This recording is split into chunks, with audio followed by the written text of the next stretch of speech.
উজনি অসমলৈ কামৰ বাবে যোৱা মিয়া শ্ৰমিকক আদবাটতে বাধা দিয়া হৈছে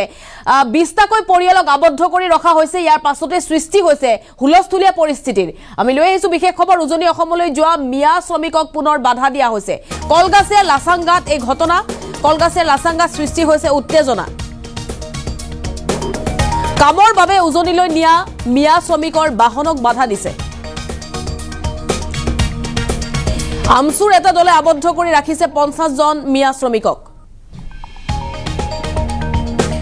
কামৰ বাবে শিশু মহিলা সহ নিয়া হৈছিল 20টাকৈ পৰিয়ালক উজনি অসমত লৈ যোৱা হৈছিল মিয়া শ্ৰমিকক আৰু যেহেতু উজনি অসমত মিয়া শ্ৰমিকক নাযাবলৈ আমসুৰ লগতে মুছলমান সংগঠনে আহ্বান জনাইছিল মিয়া শ্ৰমিকক নিৰাপত্তা নিদিয়া পৰ্যন্ত উজনিলৈ যাব নিদিয়াৰ হুংকাৰ আৰু শ্ৰমিক কহিয়াই নিয়া গাড়ী ঘূৰাই পঠিয়াইছে ছাত্ৰ সংগঠনটোৱে এজন ঠিকাদাৰৰ নেতৃত্বত উজনিলৈ লৈ যোৱা হৈছিল শ্ৰমিকসকলক ঠিকাদাৰকো ধমক প্ৰদান কৰিছে আমসুৱে বৃহৎ শ্ৰমিকৰ দলক উদ্ধাৰৰ পাছতে মধ্যভোগীৰ বিৰুদ্ধে হৰব হৈ পৰিছে আমসু উজনি অসমত নামনিৰ মিয়া শ্ৰমিকক নাযাবলৈ মুছলমান দল সংগঠনে বাধা প্ৰদান কৰিছিল প্ৰলোভনেৰে মিয়াসকলক নিয়া ঠিকাদাৰক সকিয়নি দিছে সংগঠনটোৱে আৰু কলগাছেৰ এই ঘটনা আমাৰ হাতত দৃশ্য আহি পৰিছে দৃশ্য আগবঢ়াইছো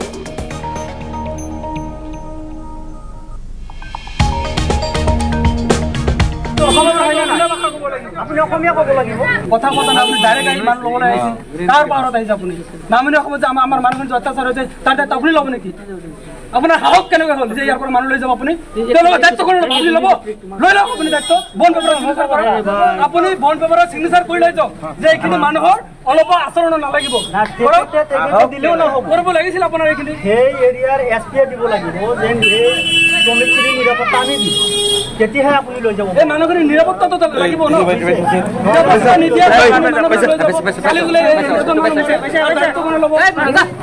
আৰু সৰু সৰু ল'ৰা ছোৱালীবিলাক যে আছে তাত লেখা পঢ়াৰ ব্যৱস্থা আছে ক'ত আছে কি কথা কয় আমি নাজানো নেকি বাটাৰ আমি নাজানো নেকি স্কুলৰ ছাত্ৰ-ছাত্ৰীবিলাকক ক'ত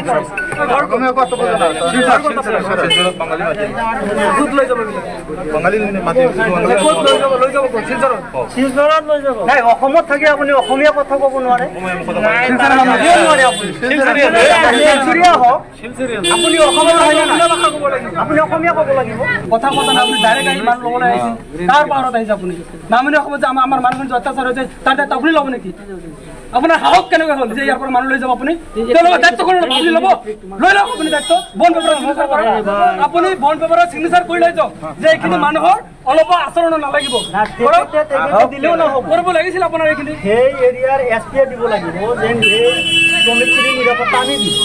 তেতিয়াহে আপুনি লৈ যাব এই মানুহখিনিৰ নিৰাপত্তাটো লাগিব ন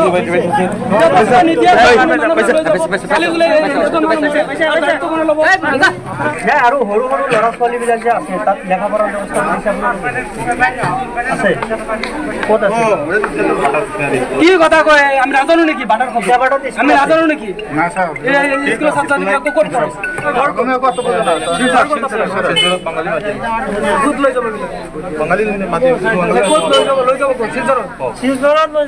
অসমত থাকি আপুনি অসমীয়া কথা ক'ব নোৱাৰে আমি আপোনালোকক এই দৃশ্য দেখুৱাইছো হুলস্থুলীয়া পৰিস্থিতিৰ সৃষ্টি হৈছে 20টাকৈ পৰিয়ালক আবদ্ধ কৰি ৰাখিছে বাহন উভতাই পঠিয়াইছে আমসুৱে উজনি অসমত মুছলমান শ্ৰমিকসকলক নাযাবলৈ বা বংগীয় মূলৰ যিসকল শ্ৰমিক উজনি অসমলৈ কাম কৰিবলৈ নাযাবলৈ মুছলমান দল সংগঠনে বাধা প্ৰদান কৰিছিল বা আহ্বান জনাইছিল নামনি অসমৰ শ্ৰমিকসকলক উজনিলৈ নাযাবলৈ যেটো উজনিৰ দল সংগঠনে তাৎসিল্য কৰিছিল মুছলমান শ্ৰমিকক লৈ বংগীয় মূলৰ শ্ৰমিকক লৈ সেই তাৎসিল্য সহ্য কৰা নহ'ব বুলি আমসুৰ লগতে মুছলমান সংগঠনে সকিয়াই দিছিল শ্ৰমিকসকলক উজনিলৈ নাযাবলৈ কিন্তু এনেদৰেই একাংশ ঠিকাদাৰে উজনি অসমলৈ শ্ৰমিকক লৈ যোৱাত এনেদৰে বাধা প্ৰদান কৰা দেখিবলৈ পোৱা গৈছে কলগাছেত এই ঘটনা সংঘটিত হৈছে আৰু আদবাটতে বাধা প্ৰদান কৰিছে শ্ৰমিকসকলক তাৰ পাছতে হুলস্থুলীয়া পৰিস্থিতিৰ সৃষ্টি হৈছে আমি দৃশ্য দেখুৱাইছো আমসুৰ এটা দলে আবদ্ধ কৰি ৰাখিছে 50 জনকৈ মিয়া শ্ৰমিকক কামৰ বাবে শিশু মহিলা সহ নিয়া হৈছিল 20টাকৈ পৰিয়ালক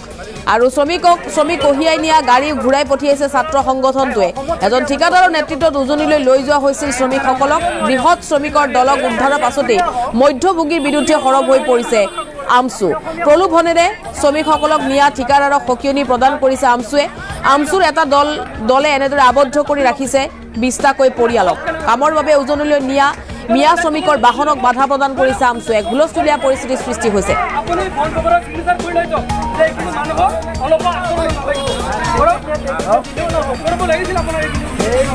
আৰু আমাৰ হাতত মন্তব্য আহি পৰিছে মন্তব্য শুনক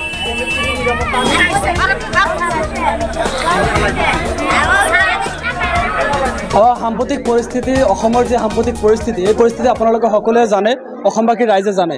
এই পৰিস্থিতি এতিয়ালৈকে হাম কটাই নাই সেই সমস্যাখিনিৰ এতিয়ালৈকে কিন্তু সমাধান হোৱা নাই সমাধান নোহোৱাৰ ভাৱে সমাধান এতিয়ালৈকে নোহোৱাৰ সত্ত্বেও আজি আমি চাইছোঁ যে কলগাছিয়াৰ উত্তৰ পিনে লাচাংগা এই লাচাংগাৰ পৰা প্ৰায় 20 ঘৰমান শ্ৰমিক প্ৰায় 40ৰ পৰা 50 জন ইয়াৰ পৰা লৈ যাবলৈ আপাৰ আছামলৈ মানে লৈ যাবলৈ খুজিছিল কিন্তু এতিয়ালৈকে তেওঁলোকৰ নিৰাপত্তা কেনেকুৱা হ'ব তেওঁলোকৰ আচলতে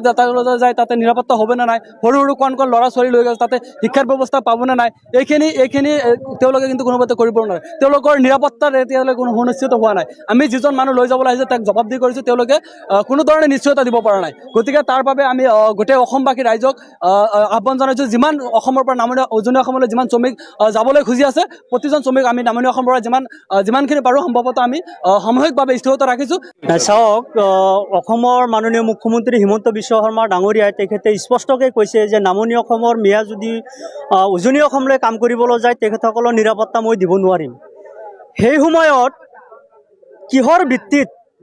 ক'ত সাহস পালে যে কিছুমান ঠিকাদাৰ মানে তেখেতে লুবি ঠিকাদাৰ তেখেতসকলে এই নামনি অসমৰ শ্ৰমিকসকলক উজনিলৈ ইটাবাৰাত কাম কৰিবলৈ লৈ গৈ আছে আমি গোটেই অসম তথা নামনি অসমত আমি আমছুৰ ফালৰ পৰা আমি এটা প্ৰচেছ আৰম্ভ কৰিছোঁ যে যাতে নামনি অসমৰ পৰা কোনো এজন শ্ৰমিক যাতে উজনি অসমলৈ যাব নোৱাৰে কাৰণ যেতিয়ালৈকে অসমৰ মাননীয় মুখ্যমন্ত্ৰী তথা যিখন অঞ্চলত কাম কৰিব যাব যিখন ডিষ্ট্ৰিক্টত কাম কৰিবলৈ যাব সেই ডিষ্ট্ৰিক্টৰ এছপিয়ে যেতিয়ালৈকে সেই শ্ৰমিকসকলৰ নিৰাপত্তা সুনিশ্চিত নকৰিব তেতিয়ালৈকে আমি এই নামনি অসমৰ কোনো এজন লেবাৰক আমি উজনি অসমলৈ যাব নিদিওঁ আৰু লগতে উজনি অসমৰ উগ্ৰ হিন্দুত্ববাদী সংগঠনে যি কথা বতৰা কৈ আছে আমাৰ মিয়াসকলৰ তুচ্ছ তাচ্ছিল্য কৰি আমি মিয়া সম্প্ৰদায়সকলক আমি আহ্বান জনাইছোঁ যে আপোনালোকৰ যদি লাজ থাকে আপোনালোকে কেতিয়া উজনি অসমলৈ কাম কৰিবলৈ নাযাব কাৰণ কাম কৰাৰ কিন্তু ঠাইৰ অভাৱ নাই ভাৰতবৰ্ষত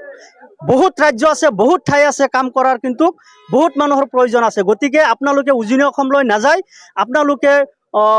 বেংগল আছে কি কলকাতা ৱেষ্ট বেংগল বিহাৰ পাঞ্জাব দিল্লী গুজৰাট চেন্নাই বাংগালোৰ আদি বিভিন্ন ঠাইত আপোনালোকে কাম কৰিব পাৰিব